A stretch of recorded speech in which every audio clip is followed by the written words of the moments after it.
अस्सलामुअलैकुम। Champions trophy की special transmission जीत की सोच के साथ मैं हूं आपका मेजबान लुकमान अली। आज चैंपियंस ट्रॉफी के मैच में साउथ अफ्रीका ने अफगानिस्तान को शिकस्त दे दी है। इस मैच पर बात करेंगे, लेकिन साथ में आपको बताएं कि इमामुल हक जो फखर जमान की जगह पर स्क्वाड में रखे गए थे, उन्होंने टीम को ज्वाइन कर लिया है। अब सवाल यह है कि क्या वो भारत के खिलाफ मैच में प्लेइंग 11 का हिस्सा बनेंगे या नहीं बनेंगे। अफगानिस्तान वाले मैच पर बात करेंगे कि अफगानिस्तान को कैसे शिकस्त हुई, अफ्रीका ने कैसे अच्छा परफॉर्म किया, कितना अच्छा परफॉर्म किया, और साथ में पाकिस्तान की क्रिकेट टीम पर बात करेंगे, क्योंकि सामने अब मुकाबला है सरहद पार मौजूद जो हमारे हमसाए हैं, जिनसे हमेशा ही एक टफ मुकाबला होता है, यानी कि भारत के साथ है।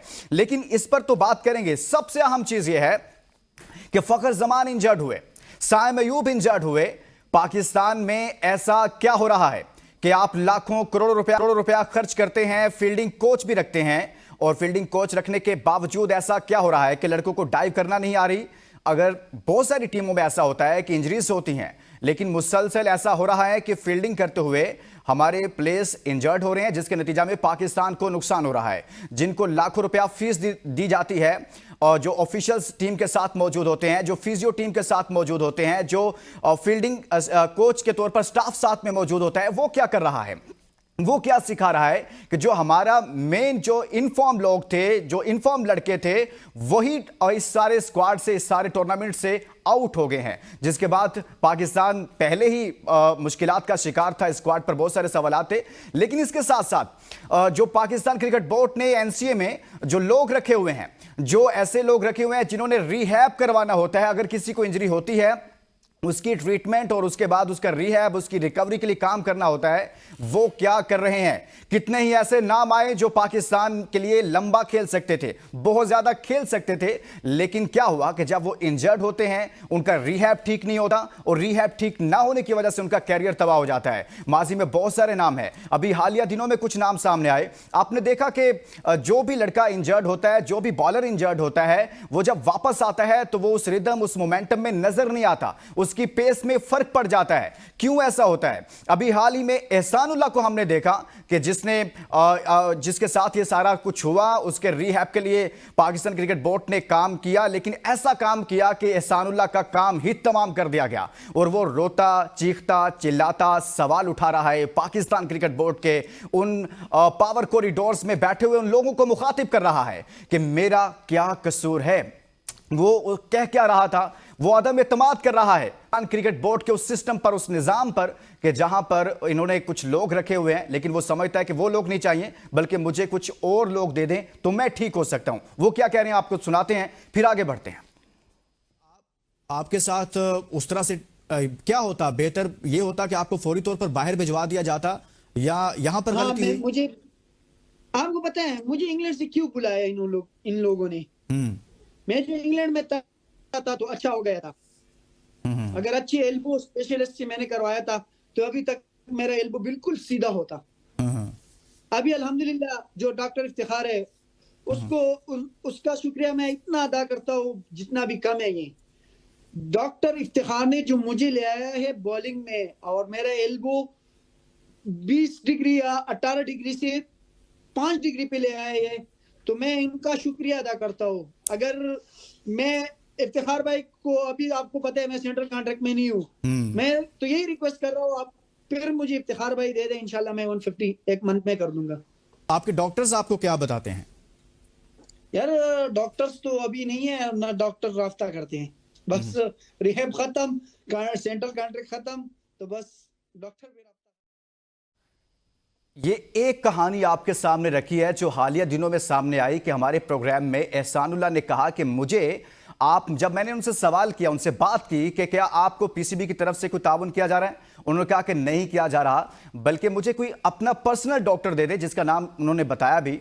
तो इस पर बात करेंगे कि क्यों अदम एतमाद करते हैं इस सारे सेटअप पर पाकिस्तान के क्रिकेटर्स, क्या वहां पर सिस्टम ठीक नहीं है। हमारे साथ जबरदस्त किस्म का पैनल है आज के शो में, इस पर बात करेंगे। हमारे साथ मौजूद है बदियुज़्ज़मान साहब, और इसी तरह से हमारे साथ मौजूद हैं किसी तारुफ के मोहताज नहीं शुएब जट साहब, और इसी तरह से स्पोर्ट्स एनालिस्ट हसनैन लियाकत साहब हमारे साथ मौजूद हैं। इस डिबेट का आगाज हम करेंगे बदियुज़्ज़मान साहब से। बदियुज़्ज़मान साहब, आप पाकिस्तान के तमाम स्ट्रक्चर को देखते हैं, जानते हैं, क्या हो रहा है कि आए रोज हमें यह खबर आती है कि कोई ना कोई प्लेयर, कोई ना कोई बॉलर इंजर्ड होता है, बहुत सारे वापस आते हैं, वो उस फॉर्म में वापस नहीं आते, रीहैब ठीक नहीं होता। क्यों ऐसा हो रहा है पाकिस्तान के साथ? देखिए, सबसे बड़ी बात तो ये है कि पाकिस्तान क्रिकेट बोर्ड में मनमानियां जो हैं, और दूसरा जो है वो इस तरह की बातें हमेशा से होती हुई चली आ रही हैं। असल में हाई परफॉर्मेंस सेंटर बनाया इसीलिए गया था कि कोई भी खिलाड़ी, बॉलर हो, बल्लेबाज हो या कोई भी खिलाड़ी हो, उसको कोई अगर इंजरी हो जाती है तो उसका रीहैब जो है हाई परफॉर्मेंस सेंटर में होगा, और वहां पर डॉक्टर्स का पूरा पैनल मौजूद है। उसके अलावा आपने हाई प्रोफाइल जो है वो कोचेस रखे हुए, तो वो क्या कर रहे हैं। अगर एहसान उल्लाह जो है इन्फेक्ट हुआ था और उसके बाद उसका सही तरीके से इलाज नहीं हुआ, इसी वजह से आज वो जो उसका कैरियर ही तबाह होके चला गया। और आपको याद होगा कि पिछले दिनों उसने रिटायरमेंट का फैसला भी कर लिया था, ऐलान भी कर दिया था, फिर दोबारा उसने वापस लिया कि उससे गलती हो गई थी। लेकिन कहने का मकसद सारा यही है कि हम पाकिस्तान क्रिकेट बोर्ड में जो है इस तरह का सिस्टम ही नहीं है। पहले आप सिस्टम को सही करें। एक खिलाड़ी जो पहले आप सिस्टम को ठीक करें। बदियुज्जमान साहब, मैं आपकी तरफ वापस आऊंगा। बिल्कुल आप ठीक निशानदेही कर रहे हैं।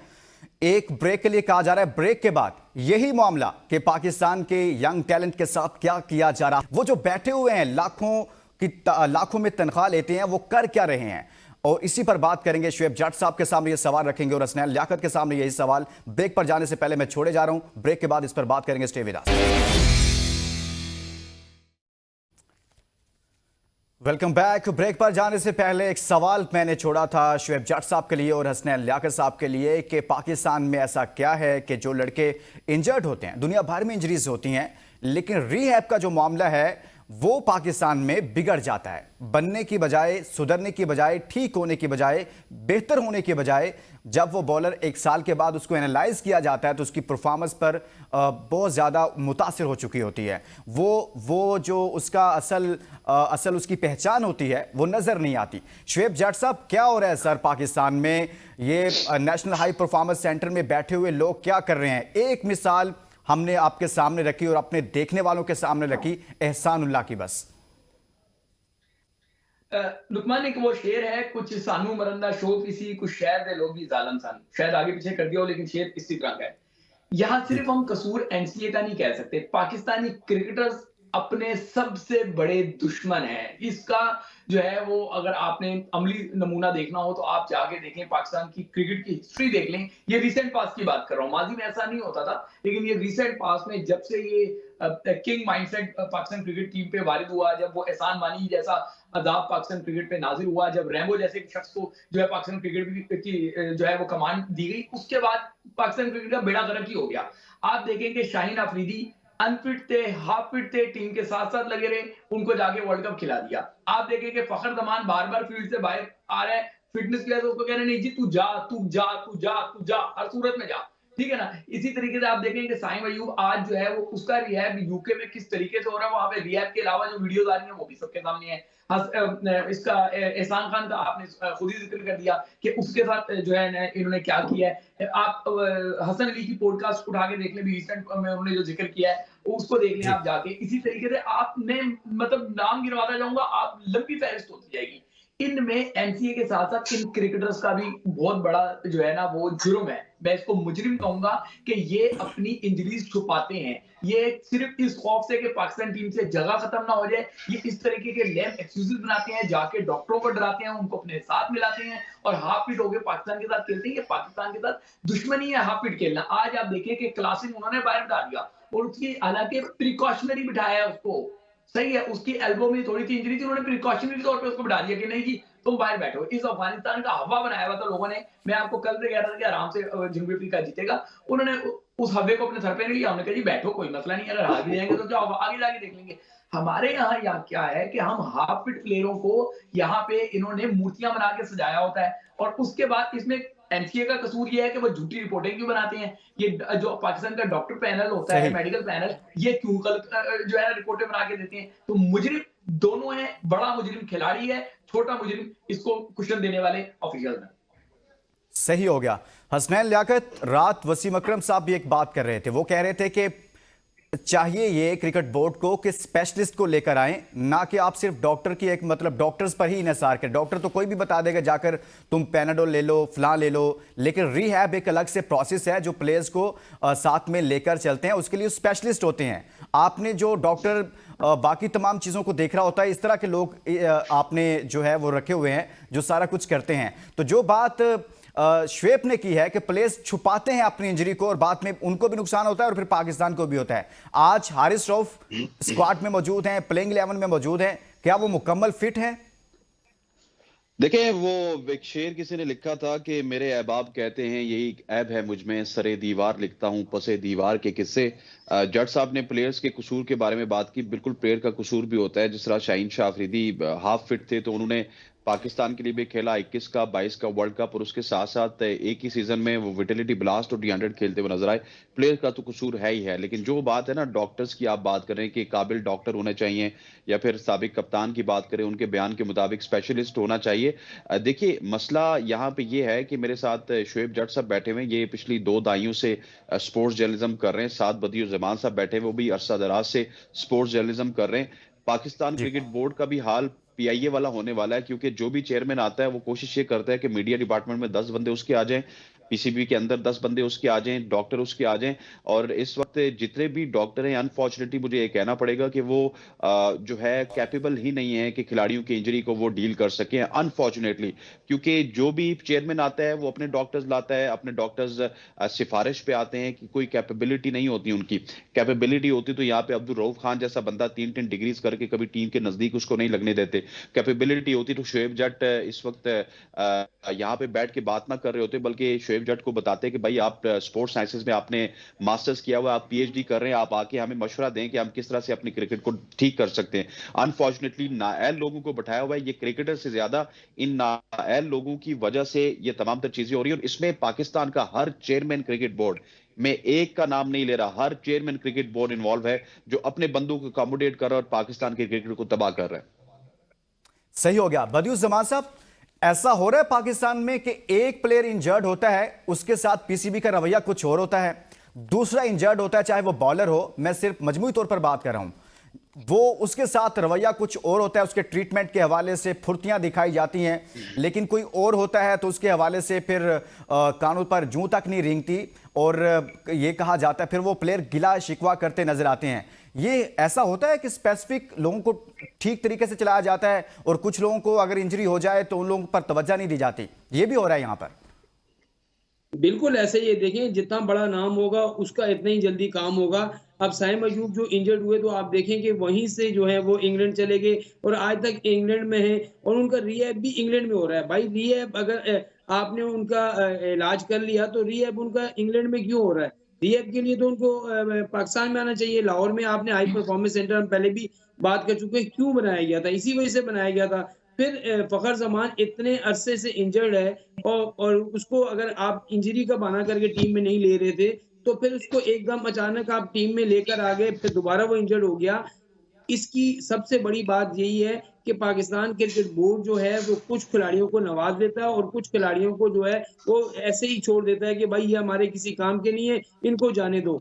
तो ये चीजें फिर बाद में जो है आप आगे चलेंगे तो आपको नुकसानदेह होंगी जब आपके पास प्लेयर नहीं होंगे। अभी आपके पास ओपनर नहीं है, अभी आपके पास मिडल ऑर्डर नहीं है, अभी आपके पास जो है कोई फास्ट बॉलर नहीं है। इसी वजह से आप हारिस रऊफ को आप फिट जो है वो खिला रहे हैं। आपके पास स्पिनर आपके पास 4-5 स्पिनर मौजूद है, उसके बावजूद आप स्पिनर को नहीं खिला रहे, तो क्या वजह है? असल मसला ये है कि यहाँ सिस्टम ही कुछ ऐसा बना हुआ है, 2 उसके 2 मेरे 2 तेरे, ये वाली कहानी जब तक खत्म नहीं होगी कुछ नहीं होगा। सब एक और बात, आपने न्यूजीलैंड और पाकिस्तान का मैच देखा होगा, फिटनेस सबसे बड़ा प्रॉब्लम है। उनके 2 खिलाड़ियों ने सेंचुरी की, ऐसा लग रहा था अभी 15-20 रन पे खेल रहे हैं। हमारे एक दिन पहले ही जो है वो 2 दिन पहले जनूबी अफ्रीका के खिलाफ 2 खिलाड़ियों ने सेंचुरी की। मोहम्मद रिजवान, ऐसा लग रहा था कि वो सुबह से खेल रहे हैं, शाम तक उन्होंने सेंचुरी जाके बनाई है और इतना थक गए। ये होता है फिटनेस की वजह। और दूसरा, जो न्यूजीलैंड ने फील्डिंग की पहले मैच में, आप देखें 20 से 25 रन उन्होंने बनाए, इस वजह से बनाए वो फिट है। और उनको जरा सी भी कोई इंजरी होती है तो वो अपने प्लेयर को खिलाते नहीं है, उस पर रिस्क नहीं लेते। रविंद्र सही। की मिसाल आपके सामने है, वो इनफिट है तो उसके कप्तान ने कह दिया कि कोई हम रिस्क नहीं लेंगे कि उसको खिलाएंगे। हमारे यहाँ तो लेकिन इनफिट यहां को खिला जैसे दिया बदियू जाता है, जमान साहब बाद शुएब में- जाट साहब कह रहे हैं ना कि प्लेयर्स खुद ही छुपाते हैं, बताते नहीं, पूरा पूरा टूर्नामेंट खेलते हैं, पूरा पूरा सीजन खेल जाते हैं। शुएब साहब, एक बड़ी अहम चीज है, आज मैंने इस टॉपिक पर इसलिए बात कर रहा हूं कि पाकिस्तान को नुकसान हुआ है। जैसा तैसा भी स्क्वाड था वो था, लेकिन पहले साइम अयूब हुए, फिर फखर जमान हुए, और दोनों को देखा जाए तो दोनों डाइव कर रहे थे, बॉल को रोकने की कोशिश कर रहे थे। क्या फील्डिंग कोच जो अटैच होता है टीम के साथ, और फिर नीचे नेशनल हाई परफॉर्मेंस सेंटर हो, एनसीए हो, वहां पर जो फील्डिंग कोच हैं, क्या वो डाइव करना नहीं सिखा पा रहे? उनका क्या काम है? उनको लाने का मेरिट क्या है टीम के साथ? देखिए, आपने शुरू में ही कह दिया कि जो पिया को भाए, वो क्या ऐसे कहते हैं ना, जो पिया मन को भाए वही टीम में आए। इस तरह के शेर है, मुझे सही से शायरी आती नहीं है। हसनैन लियाकत यहाँ बैठे में, गजल हो या शायरी हो, वो इनको बहुत ज्यादा अच्छी आती है। बात ये है कि पाकिस्तान क्रिकेट में मैं कह रहा हूँ कि आप सिर्फ एक फील्डिंग कोच को रो रहे हैं। आप बताएं ना, पाकिस्तान टीम के साथ बैटिंग कोच कौन है? ठीक है, आप देखें पाकिस्तान की बैटिंग सफर कर रही है। आप देखें पाकिस्तान टीम के साथ बॉलिंग कोच कौन है? पाकिस्तान की बॉलिंग जो है वो सफर कर रही है। ये सारे के सारे पाकिस्तान के सिलेक्टर्स कौन है? सब जो है ना, फिर सिलेक्शन सफर कर रही है। पाकिस्तान की मैनेजमेंट कौन है? पाकिस्तान की मैनेजमेंट सफर कर रही है। कौन सा एक शोबा है जिसमें आप कह सकते हैं कि पाकिस्तान डोमिनेट कर रहा है? सवाए आप जो है वो सोशल मीडिया के कहां पे डोमिनेट कर रहे हैं? आप क्रिकेट में कहीं पे भी डोमिनेट नहीं कर रहे। कोई टीम आपको सीरियस लेने को तैयार नहीं है। कोई आपके पास ऐसी प्रोडक्ट नहीं है जिसपे आप कहेंगे नहीं जी इस पे हम फख्र कर सकते हैं। जिसपे आप फख्र करते थे वो आज आपके लिए जो है वो शर्मिंदगी और रुसवाई का बाइस बन रहा है, यानी कि किंग आपका बाबर आजम। इसी तरीके से मैं आपको बता रहा हूं, ये इस टीम की जितने आपने दावे करने हैं कर लें, जितनी मुझ पर तनकीद करनी है कर लें। सच मुझे बोलना होगा, अगर इस टीम में साइम अयूब भी होता, अगर इस टीम में फखर जमान भी होता, तो भी आपकी टीम नहीं जीतती। ये मैं आपको लिख के देने के लिए तैयार हूं। क्यों नहीं जीतती? मैगामिड की बात कर रहा हूं। कोई बायलैटरल सीरीज के मुझे सबक ना सुनाए। बायलैटरल सीरीज में वो आपकी प्रायोरिटीज नहीं थे, उन्होंने आपको सीरियस लिया ही नहीं था, जिनको आप जो है ना जीत कर आए हैं। क्यों आप नहीं जीते? क्योंकि माइंडसेट नहीं बदला। इस टीम का माइंडसेट बदलने की जरूरत है, और वो माइंडसेट ये बदलने को तैयार ही नहीं है। आज देखें, आज तीसरा मैच था। पहले मैच में ओपनर ने सेंचुरी बनाई, दूसरे मैच में ओपनर ने सेंचुरी बनाई, तीसरे मैच में ओपनर ने सेंचुरी बनाई। ठीक है, पाकिस्तान का और हमें शुएब पता ही नहीं है, इंडिया पाकिस्तान का मैच है और हमें पता नहीं है कि ओपनर होगा कौन। दोनों ओपनर चेंज हो जाएंगे, क्या होगा? यानी कि बाकी सेंचुरियां बना रहे और हमें पता ही नहीं कि ओपनिंग किसने करनी है। लुकमान, आप इस टीम में मरीज से जाके कोई ओपनर लेकर आ जाए। चले एक काम करते हैं, आप विलियम को कहें कि न्यूजीलैंड छोड़ के पाकिस्तान से ओपनिंग कर ले, शुभमन गिल को कहें आगे पाकिस्तान से ओपनिंग कर ले, ये जो था जम्मू अफ्रीका वाला ओपनर, इसको कहें कि आके जो है ना यहाँ पे पाकिस्तान के लिए ओपनिंग करे। ये भी फेल हो जाएंगे। क्यों फेल हो जाएंगे? क्योंकि इस टीम का माइंडसेट आपने तबाह कर दिया हुआ है। इस टीम को आपने डरपोक बनाया हुआ है। इस टीम को आपने जो है वो एक शेल में कैद किया हुआ है। ये टीम रन नहीं बना सकती। यहाँ बंदे का मसला नहीं है, यहाँ पूरी टीम की सोच का मसला है। इस पूरे ड्रेसिंग रूम में जो खौफ का जो माहौल इन्होंने बना के रखा हुआ है, जिस तरीके से ये एक दूसरे को गिराने में लगे हुए हैं, उसमें कोई भी नहीं पनप सकता। इनका हिसाब वही है कि वो कहते हैं ना कि जहन्नुम में कोई पहरादार नहीं बैठा होता। क्यों नहीं पहरादार बैठा होता? क्योंकि वो एक दूसरे की लातें खुद ही खींच रहे होते हैं। ठीक है ना? तो इनका ये हिसाब है। ये पाकिस्तान टीम में इन्होंने इस तरह का माहौल बनाया हुआ है कि किसी और को ऊपर खुद चढ़ा नहीं जाता, दूसरे को ऊपर चढ़ने नहीं देते। आप रिसेंट पास में देख लें, आप कौन सा खिलाड़ी आप इन्होंने स्टैब्लिश किया है, कौन सा ऐसा प्लेयर है जिसपे आप कह सकते हैं कि जी ये पाकिस्तान का फ्यूचर प्रॉस्पेक्ट होगा? कोई फ्यूचर सर बाबर आजम किया, मोहम्मद रिजवान, सर बड़े नाम है सर। आज आप साइम अयूब के गुण गा रहे हैं। जाके देखें जरा साइम अयूब को कितनी इनिंग्स आपने T20 में दी हैं। ठीक है ना? वक्त से पहले आप अपने खिलाड़ियों में सरिया ले आते हैं, जिस वजह से पाकिस्तान क्रिकेट तबाह बर्बाद हो जाती है। इन पर पहली फुर्सत में सोशल मीडिया में पाबंदी लगाएं। ये टीम आपको विनिंग कॉम्बिनेशन बहुत जल्द बना हुआ दिखाई देगा। सोशल मीडिया पर पाबंदी सर नामुमकिन सी बात है, जाहिर सी बात है। आपको पता है ना कि सोशल मीडिया पर अब जो कंपनियां हायर की हैं, अगर सोशल मीडिया पर पाबंदी लगवा देंगे तो वो कंपनियां कैसे कैंपेन करेंगी? इससे पहले हसनैन की तरफ जाए, मैं आपको बता दूं क्रिकेट बोर्ड ने नया इश्तिहार दिया, उनको फिर सीनियर सोशल मीडिया मैनेजर चाहिए। चले आगे चले। हसनैन साहब, ये जो मामला है, चले हम आप उससे आगे बढ़ते हैं और उसी तरफ अपनी डिबेट को लेकर चलते हैं कि जैसे शुएब कह रहे हैं कि इस टीम में दुनिया के बाकी ओपनर्स भी आ जाए, वो ओपनर जिसने आज सेंचुरी की है, वो ओपनर जिसने कल परफॉर्म किया था वो भी आ जाए, तो भी हम हारेंगे। मैं लिख कर देने के लिए तैयार हूं ऐसा दावा वो क्यों कर रहे हैं? किसने इनको इस डब्बे में बंद कर दिया है जहां डर है, खौफ है, जहां आप 50 में से 48 में से 27, 26, 27 ओवर्स डॉट बॉल खेल देते हैं? ये कौन है जो डरा रहा है इनको? देखें, जो आपने कहा ना कि शोएब जट साहब को ऐसा डर क्यों है, बेसिकली शोएब जट साहब एक अक्लमंद आदमी है। वो सच देखते हैं, सच बोलते हैं, सच लिखते हैं, इस वजह से उनको ये सारी चीजें सामने आ रही हैं। देखिए, माइंडसेट, चलो ठीक है जी, माइंडसेट शोएब भाई की बात है कि आम आदमी को हम किस तरह सिखाएंगे। यहाँ पे कल्चर आपका सिफारशी कल्चर है। आपने अगर एक 15 बनानी है और एक 15 में 2 बंदे कप्तान आजम के होंगे, 2 बंदे साबिक कप्तान के होंगे, 2 बंदे आकिब जावेद साहब के होंगे, 2 बंदे अजहर महमूद साहब के होंगे, 2 बंदे किसी और के होंगे, तो टीम किस तरह बनेगी? टीम अगर मेरिट पे बनती है, टीम अगर मेरिट पे चलती है, तो रिजल्ट आपके पास आते हैं 2017 की चैंपियंस ट्रॉफी वाले। टीम अगर मेरिट पे बनती है तो रिजल्ट आपके पास 2007 की T20 वर्ल्ड कप या फिर 2009 के T20 वर्ल्ड कप जैसे रिजल्ट आते हैं। टीम जब मेरिट पे बनती है तो 2011 में भी हमारी टीम सेमीफाइनल में पहुंची थी, वो भी अफरीदी की क़यादत में। सो मसला यहाँ पे सिर्फ सिफारशी कल्चर का है। आपका कोई हेड कोच हो नहीं, या ये फिर सिफारशी आपका कल्चर कप्तान हसनैन हो। आज भी है। इस स्क्वाड में भी सिफारशी कल्चर चला है जो अभी तश्कील हुआ है। सर, इसमें क्या मतलब, मैं अगर आपको अभी बताऊं कि सिफारशी कल्चर है बताएं या ना नहीं, सर, बताएं। तो मेरा ख्याल है कि आपको पता होगा। आप यहाँ पे सिर्फ ये कहना चाहते हैं कि शायद आपको नहीं पता। आपको क्या लगता है कि उस्मान खान सिफारिश पे नहीं आया? क्या आपको लगता है कि फहीम अशरफ सिफारिश पे नहीं आया? क्या आपको लगता है कि खुशदिल शाह सिफारिश पे नहीं आया? क्या आपको लगता है कि अबरार अहमद सिफारिश पे नहीं आया? क्या आपको लगता है कि आमिर जमाल को सिफारिश के बगैर, क्योंकि उनके पास सिफारिश नहीं थी, तो टीम में शामिल नहीं किया गया? सुफियान मुकीम के पास सिफारिश नहीं थी, उनको टीम में शामिल नहीं किया गया। जिसके पास सिफारिश नहीं है वो चैंपियंस ट्रॉफी या T20 वर्ल्ड कप या क्रिकेट वर्ल्ड कप नहीं खेलेगा। जिनके पास सिफारिश होगी वो फहीम अशरफ की तरह एशिया कप से पहले भी आ जाएंगे, वर्ल्ड कप से पहले भी आ जाएंगे, चैंपियंस ट्रॉफी से पहले भी आ जाएंगे। सो यहाँ पे सिफारिश ही तो चल रही है। यहाँ पे एक यानी बंदा कि अगर आप कह रहे हैं कि ये आकिब जावेद साहब adjust करेंगे- स्क्वाड हसनैन, ये स्क्वाड जो अभी चैंपियंस ट्रॉफी खेल रहा है, इसमें कुछ नामों की निशानदेही आपने की है और उस पर सवाल उठाया है। यानी कि चेयरमैन पीसीबी मोहसिन नकवी जिस सेटअप को चेयर कर रहे हैं, उनकी नाक के नीचे लुकमान, आप जी। हसनैन की बात को आप ट्विस्ट कर रहे हैं। आप मुझे इस बात का जवाब दे दें कि इस टीम में कौन सिफारिश पे नहीं आया। आप मुझे 3 नाम गिनवा दें। सर, मुझे तो आइडिया नहीं ना। मैं यही कह रहा हूं कि अगर सिफारशी हैं तो चेयरमैन पीसीबी मोहसिन नकवी जो हैं वो इसके जिम्मेदार हैं ना सर। सर, आप देखें, बॉस से लेके चपरासी तक सारे के सारे सिफारशी हैं। अब वो बेचारा किस किस का नाम ले। आप हमें 3 बंदे बता दें पाकिस्तान टीम के, 2 बंदे बता दें मैनेजमेंट के, 2 सिलेक्टर बता दें जो सिफारिश पे नहीं आए। मैं जो है ना कौम से माफी मांग लूंगा कि जी आप सच्चे हम झूठे।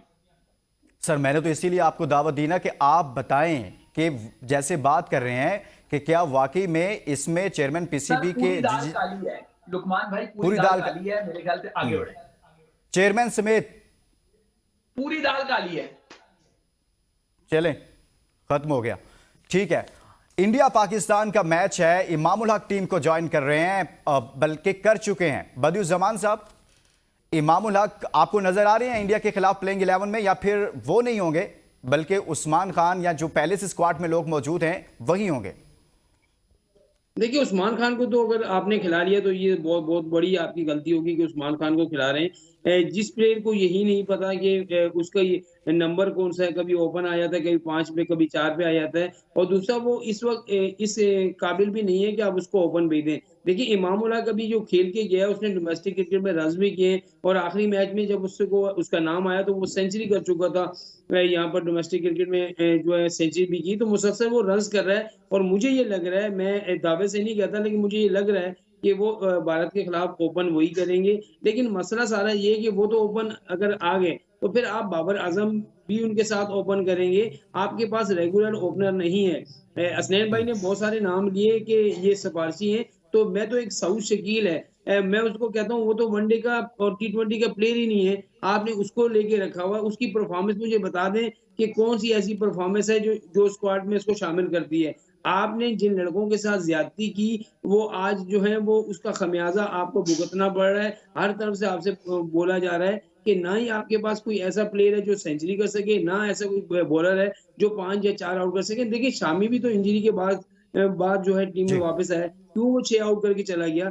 असल में उसको गेन करने का जो तरीका होता है ना, ये नहीं है कि आप 150 रन की स्पीड से गेंद करें और मार खाते रहें, चौके और छक्के खाते रहें, जैसे लैथम ने जो हारिस रऊफ को मारा, और आया शामी उसने लाइन नहीं छोड़ी और उसी लाइन पर उसको उसने बॉल की तो उसको विकेटें मिली हैं। और दूसरा, इंडिया और पाकिस्तान की जो आप बात कर रहे हैं, तो इंडिया और पाकिस्तान की जो टीम है उसमें फ़र्क सबसे बड़ा ये है कि उन्होंने बुमराह की कमी को पूरा करने के लिए 3 स्पिनर शामिल कर लिए हैं। तो आपके बल्लेबाज तो वैसे ही जो है वो स्पिनर पे बहुत ज़्यादा वीक है। ख़ासतौर पर बाबर आज़म की बात करें, 2 से 3 सही मतलब है। कुलदीप यादव उनको जो है वो आउट कर चुके हैं। तो यहाँ तो मसला सारा ये है कि आपके पास ऐसी बैटिंग यानी लाइन कि आप नहीं कह रहे है। हैं कि स्पिनर्स को आपकी खेलना 2 आता नहीं है। जो हमारे टॉप के बैट्समैन है बाबर आजम है, वो भी स्पिनर्स को ठीक नहीं खेल पाते, रिजवान ठीक से नहीं खेल पाते, या फिर बाकी प्लेयर्स भी नहीं खेल पाते। शुएब, आपको नजर आ रहे हैं इमामुल हक पहले मैच भारत के खिलाफ प्लेइंग 11 में? अगर हैं तो फिर उस्मान खान का क्या किरदार है स्क्वाड में? बात ये है कि बदी भाई की ना इमामुल हक से बात हुई है, तो बदी भाई जो है ना उनके गुण गा रहे हैं। इमामुल हक बड़े अच्छे इंसान हैं, बड़े अच्छे क्रिकेटर हैं, मेरे अच्छे उनसे मरासिम हैं, लेकिन बात हमें हक की करनी चाहिए। और हक बात ये है कि जब उस्मान खान को आप स्क्वाड में लेकर आए तो क्यों लेकर आए? अगर वो कैपेबल नहीं है तो क्यों लेकर आए? अगर वो कैपेबल नहीं है तो पाकिस्तान कप जो लिस्टे का हुआ उसमें वो टॉप परफॉर्मर कैसे था, टॉप स्कोरर कैसे था? अगर वो कैपेबल नहीं है तो फिर जो है वो उस पे आप पाकिस्तान क्यों इन्वेस्ट कर रहा है? यार जब आपने उसको सिलेक्ट किया तो इट मीन वो आपकी फर्स्ट चॉइस थी।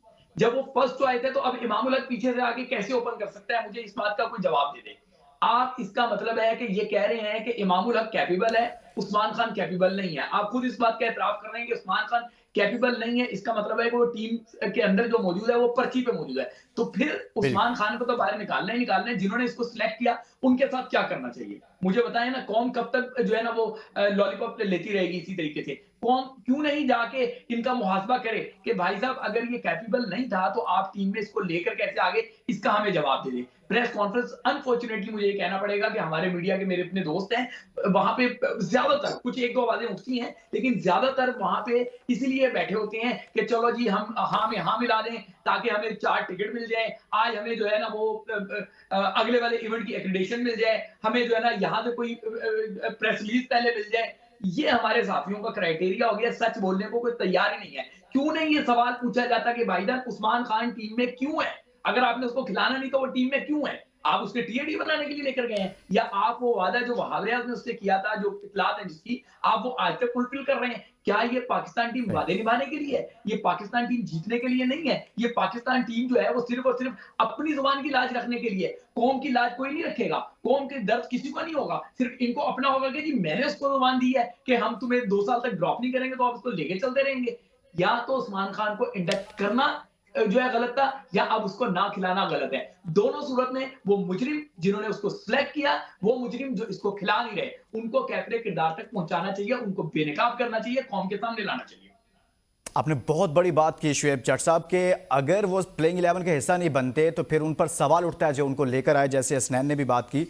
हम कुछ बात करते हैं, आगे बढ़ते हैं आज के मैच के हवाले से। अफगानिस्तान को शिकस्त हुई है साउथ अफ्रीका से और इस मैच में पहले खेलते हुए बड़ा ज़बरदस्त परफॉर्म किया गया। साउथ अफ्रीका की जानिब से 315 रन बनाए, जवाब में सिर्फ 210 रन ही बना सकी अफगानिस्तान की टीम। और साउथ अफ्रीका ने पावर प्ले में 46 रन बनाए, उसका एक खिलाड़ी आउट था। अफगानिस्तान ने पावर प्ले में 38 रन बनाए, 2 खिलाड़ी उसके आउट थे। और डॉट बॉल्स की बात करें तो इस मैच में अफ्रीका ने 144 डॉट बॉल खेले हैं और अफगानिस्तान ने 156 डॉट बॉल खेले, लेकिन अफगानिस्तान ने आखिरी 10 ओवर्स यानी कि 60 बॉल पर 85 रन दिए हैं और 3 विकेटें हासिल की हैं। 8 की इकॉनमी है। शुएब हसनैन, आपसे इसका आगाज करता हूं। आज का match Afghanistan versus south Africa बिल्कुल ही यकतरफा मैच नजर आया या ऐसा ही रिजल्ट मुतवक्के था? नहीं, देखिए मुझे ऑनेस्टली स्पीकिंग अफगानिस्तान ने बहुत मायूस किया। मैंने कल भी आपके शो में ये कहा था कि आज वाला मैच एक क्रैकिंग मैच होगा, उस तरह से वन साइडेड नहीं होगा जिस तरह से आपने 2 मैचेस वन साइडेड खेले, बल्कि इंडिया के साथ बांग्लादेश थोड़ा सा ज्यादा लड़ा है। इस मैच में मैं आपको बताऊं, मुझे थोड़ा सा अफगानिस्तान एक्सपोज होते हुए नजर आया और अफगानिस्तान को वर्ल्ड अरीना में सारी टीमें उसी तरह ले रही थी जिस तरह से जिम्बाब्वे को लेती हैं, आयरलैंड को लेती हैं या फिर किसी 38 की टीम को लेती हैं। और इस वजह से कहीं ना कहीं ईजी होके कभी उन्होंने पाकिस्तान पाकिस्तान को शिकस्त दी, कभी उन्होंने साउथ अफ्रीका को शिकस्त दी, कभी उन्होंने इंग्लैंड को शिकस्त दी, ऑस्ट्रेलिया को एक दफा शिकस्त देने के करीब थे, लेकिन वहां पे भी मैक्सवेल उनको बचा गए। अब अफगानिस्तान के खिलाफ आज मैंने देखा है कि टीम्स प्लेन के साथ आती है। अनफॉर्चुनेटली हमारी टीम के अलावा जितनी भी टीम्स है वो प्लेन्स के साथ आती हैं। आज जितने भी साउथ अफ्रीका के बॉलर्स थे वो एक प्लेन के तहत बॉलिंग कर रहे थे, उन्होंने अपने प्लेन्स को एग्जीक्यूट किया और वहां पे जो अफगानिस्तान की बैटिंग थी वो एक बड़े अरीना में चैंपियंस ट्रॉफी में एक्सपोज होती हुई नजर आई। इसी तरह से उनकी बॉलिंग एक्सपोज होती हुई नजर आई। आप राशिद खान के फिगर्स देखिए, राशिद खान वो राशिद खान है जिनको 4-4 5-5 विकेट दे देती थी हर टीम, लेकिन आज वो उस तरह से विकेट नहीं ले सके, रन्स वो लीक करते हुए नजर आए। सो प्रॉपर अगर प्लेन के साथ आएंगे तो अफगानिस्तान टीम फंसेगी और अफगानिस्तान में वो कैपेबिलिटी मुझे आज वो नजर नहीं आई। वो जो स्पार्क होता है ना, जो उनका जो पाकिस्तान के खिलाफ स्पार्क नजर था आता है। माजी में हमने कुछ मैचेस हाँ, में जैसे उनका जिक्र exactly. किया वो नजर नहीं आया। मैं अपनी टीम से कहूंगा कि एक इस मैच के अंदर एक बड़ा जबरदस्त लम्हा देखने को मिला। हम अपने नाज़रीन को दिखाते हैं कि 10वें ओवर में इब्राहिम ज़ादरान ने रबाडा 80 मीटर का छक्का मारा और अगली ही गेंद पर रबाडा ने इनको बोल्ड कर दिया। जी, तो पहले छक्का फिर क्लीन बोल्ट। आज के मैच में ये भी बड़ा एक खूबसूरत सा लम्हा था। खूबसूरत यानी कि इंटरेस्टिंग था कि पहले छक्का लगता है और उसके बाद बैट्समैन क्लीन बोल्ड हो जाता है और बॉलर एक्साइटमेंट दिखाता है।